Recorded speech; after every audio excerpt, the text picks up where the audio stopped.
आज हम बात करेंगे properties of charge, Coulomb's of law. ठीक है, ये जो हमारा चैप्टर है ये कूलम्स ऑफ लॉ है, इलेक्ट्रोस्टैटिक यूनिट का जो हमारा ये चैप्टर है। इसमें हम प्रॉपर्टी ऑफ चार्ज के बारे में डिस्कस करेंगे।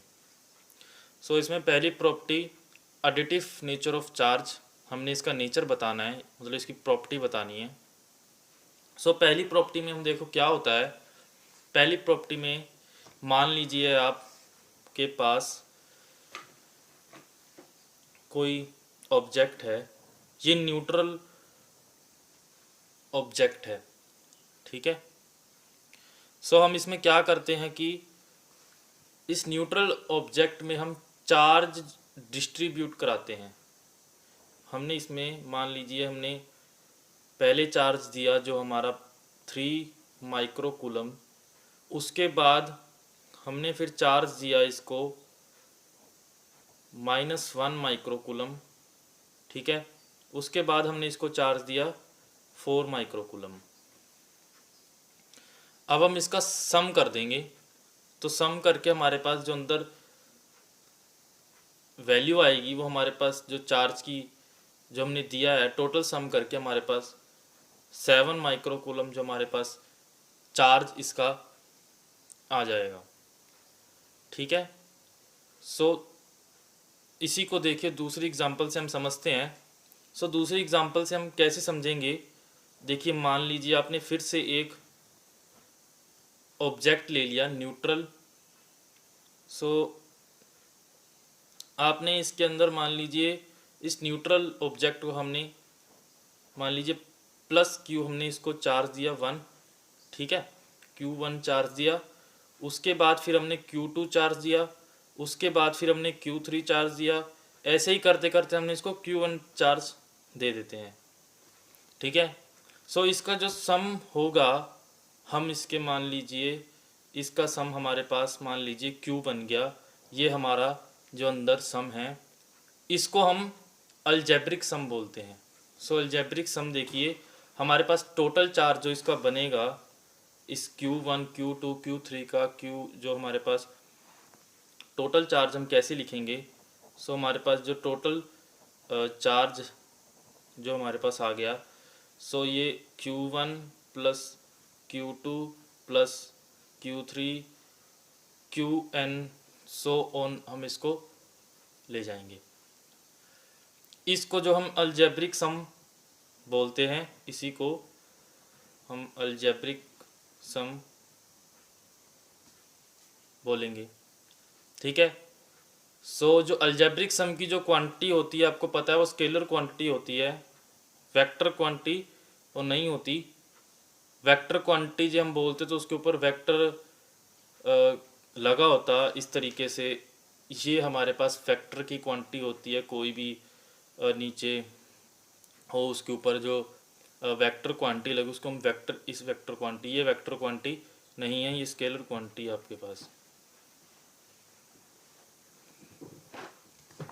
ठीक है, इसकी एक बार हम जो डेफिनेशन पढ़ लेते हैं, आपको समझ में आ जाएगी।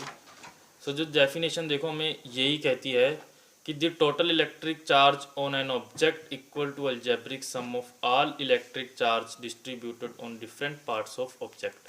हमने डिफरेंट पार्ट में उसको चार्ज डिस्ट्रीब्यूट करवाया न्यूट्रल ऑब्जेक्ट को, और वो किसके इक्वल होगा, वो अलजेब्रिक सम के हमारे इक्वल होगा। हमें जो पहली प्रॉपर्टी थी हमारी जो कंप्लीट हो चुकी है। अब हम दूसरी प्रॉपर्टी डिस्कस करते हैं। दूसरी प्रॉपर्टी जो हमारी है वो कंजर्वेशन ऑफ चार्ज है। ये हमारी एडिटिव चार्ज थी, और हम अब कंजर्वेशन का नेचर जो हमको आपको बताते हैं, कंजर्वेशन चार्ज का, कंजर्वेशन ऑफ चार्ज। ठीक है, कंजर्वेशन ऑफ चार्ज देखिए, मान लीजिए हमने यहाँ पे ऐसे ही हमने एक ऑब्जेक्ट ले लिया। ठीक है, अब इसके अंदर 2 चार्ज हैं, चाहे आप 3 भी ले सकते हैं, 4 भी ले सकते हैं, आप मान लीजिए हमारे पास दो चार्ज हैं, ये चार्ज जो हमारे पास Q1 है, ये चार्ज हमारे पास Q2 है। ठीक है, आप इसकी अंदर वैल्यू रख लीजिए 3 माइक्रोकूलम या 4 माइक्रोकूलम। ठीक है, तो ये चार्ज है जो अंदर ही अपने अट्रैक्ट करेंगे, बाहर स्पेस में जो चार्ज हैं उससे ये अट्रैक्ट नहीं करेंगे, बाहर नहीं जाएंगे। बाहर यूनिवर्स में जितने भी चार्जेस हैं उनसे ये अट्रैक्ट नहीं करेंगे, ये अपने अंदर ही हैं जो अट्रैक्ट करेंगे। ठीक है, सो आगे देखिए, आप हमेशा ये याद रखना कि हमारे पास जब पहला चार्ज घटेगा तो दूसरा चार्ज उतना ही बढ़ेगा। ठीक है, जैसे मान लीजिए हमारे पास हमारे पास 3 माइक्रोकूलम है, ये चार्ज घट रहा है, उसके बाद ये उतना ही चार्ज एक बढ़ गया, यहाँ 4 माइक्रोकूलम हो गया। ठीक है, यहाँ 6 माइक्रोकूलम होता तो ये 7 हो जाता।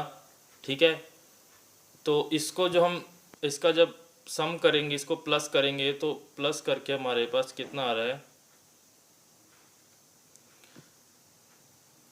प्लस करके हमारे पास 7 माइक्रोकूलम हमारे पास चार्ज आ रहा है। ठीक है, वैसे तो चार्ज की जो डेफिनेशन होती है, ना तो वो कभी डिस्ट्रॉय होते हैं, ना ही हमसे वो खुद बनते हैं। ठीक है, ना ही उसको कोई क्रिएट करने वाला है, ना ही उसको कोई डिस्ट्रॉय करने वाला है। वो इसकी जो चार्ज, तो मैंने आपको चार्ज की डेफिनेशन जो आपको बताई है। ठीक है, ना तो चार्ज डिस्ट्रॉय होते हैं, ना ही उसे कोई क्रिएट कर सकता है। सो हमारा जो इसमें नेट चार्ज है वो हमेशा कंजर्व्ड रहेगा। ठीक है, इसी को हम कंजर्वेशन ऑफ चार्ज बोलते हैं। एंड जो हमारी अगली प्रॉपर्टी है वो हमारी क्वांटिनाइजेशन ऑफ चार्ज है। ठीक है, तो इसमें हम देखिए हमारे जो यूनिवर्स में जो मॉलिक्यूल्स होते हैं वो मॉलिक्यूल्स हमारे एटम से बने होते हैं, और जो हमारे एटम हैं वो प्रोटॉन, इलेक्ट्रॉन और न्यूट्रॉन से बने होते हैं। सो हमने यहाँ पे देखो प्रोटॉन जो हमारे पास प्लस ई, ये हमारा एलिमेंट्री चार्ज है। ठीक है, इसका मैग्नीट्यूड है जो 1.6 मल्टीप्लाई 10⁻⁻19 है। ठीक है, और जो इलेक्ट्रॉन है उसका minus e, elementary of charge 1.6 multiply 10⁻⁻19 है। और न्यूट्रॉन जो हमारा होता है, न्यूट्रॉन वो 0 होता है, उसका मैग्नीट्यूड हमारे पास 0 होता है। ठीक है, तो इसी के बेसिस पे हम एक एग्जांपल लेते हैं। देखो मान लीजिए यहाँ पे ऑक्सीजन है। ठीक है, इसका जो प्रोटॉन है वो मान लीजिए आप +8e है। ठीक है, और यहाँ पे जो हमारे इलेक्ट्रॉन हैं, कितने इलेक्ट्रॉन हैं जितने की प्रोटॉन में है। ठीक है, तो हमने यहाँ से एक इलेक्ट्रॉन इसको डिस्ट्रीब्यूट किया, तो हमारे पास जो बाहर इलेक्ट्रॉन हैं वो 8 इलेक्ट्रॉन, जो हमारे पास -8 इलेक्ट्रॉन हैं। सो इसका नेट चार्ज जो हमारे पास होगा वो नेट चार्ज हमारे पास 0 होगा। अब दूसरी बात देखिए, इसमें हमने फिर एक इलेक्ट्रॉन जो हमने इसमें दिया, सो इसमें -8 से जो हमारे पास ये 9 हो जाएगा।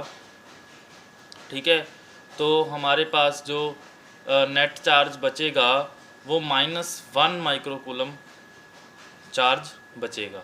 ठीक है, ऐसे ही हम इसमें इलेक्ट्रॉन निकालें, सो हमारे पास जो कल्ला +1 बचेगा, +1 माइक्रोकूलम इसका नेट चार्ज होगा। ठीक है, और दूसरे हम एग्ज़ाम्पल से लेके चले इसकी प्रॉपर्टी को, तो हमारा जो दूसरी एग्ज़ाम्पल जो बनती है, मान लीजिए यहाँ पे ऑब्जेक्ट है, हमने इसको चार्ज डिस्ट्रीब्यूट कराया E। ठीक है, तो जो हमारे पास बनेगा वो -1 होगा।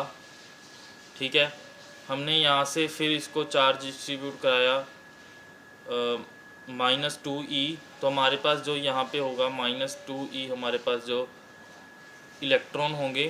ठीक है, जो हमारे पास फिर हमने इसको चार्ज डिस्ट्रीब्यूट कराया -5e, सो हमारे पास यहाँ पे -5e होगा। ठीक है, ऐसे ही एलिमेंट्री चार्ज हमारे निकलते जाएंगे। ठीक है, हम इसमें से मान लो हम इसमें से चार्ज हम निकालेंगे, जिसको चार्ज हम निकालते हैं, सो हमारे पास जो हमारा होगा, मान लीजिए हमने यहाँ से +e चार्ज हमने इसमें से निकाल लिया, सो हमारे पास +1 होगा। ठीक है, और उसके बाद हमने चार्ज इसमें से निकाल लिया। ठीक है, तो हमारे पास जो +2e हमने चार्ज निकाल लिया, तो यहाँ पे जो +2 चार्ज होगा। ऐसे ही आप सोचें, हम इसको इस फॉर्म में, जो फ्रैक्शन फॉर्म में हम नहीं लिख सकते, जैसे डेसिमल फॉर्म 2/5, हम इसमें से ऐसे चार्ज नहीं निकाल सकते, या 3/5, 9/5, ऐसे हम इसमें से चार्ज नहीं निकाल सकते। तो इसकी डेफिनेशन यही है। सो हम देखिए डेफिनेशन इसकी डेफिनेशन देखो, यही है। The magnitude of charge on proton और इलेक्ट्रॉन, एलिमेंट्री चार्ज है जो इसका 1.6 × 10⁻⁹ coulomb is called elementary charge. Since proton and electron particle constitute matter charge, object must be integral multiple of, in the other word charge past object can not fraction of +e। So मैंने आपको समझाया था कि जो fraction form में charge, जो elementary charge हम नहीं ले सकते, सो इसका एक फार्मूला होता है Q = +NE। ठीक है, n जो है इंटीजर नंबर है, E है जो एलिमेंट्री चार्ज है, Q है जो चार्ज है, इसकी एक वैल्यू भी होती है। तो देखिए ये वाली वैल्यू हमारे पास 6.25 × 10⁻12, ये हमारा जो था क्वांटिनाइजेशन ऑफ चार्ज। ठीक है।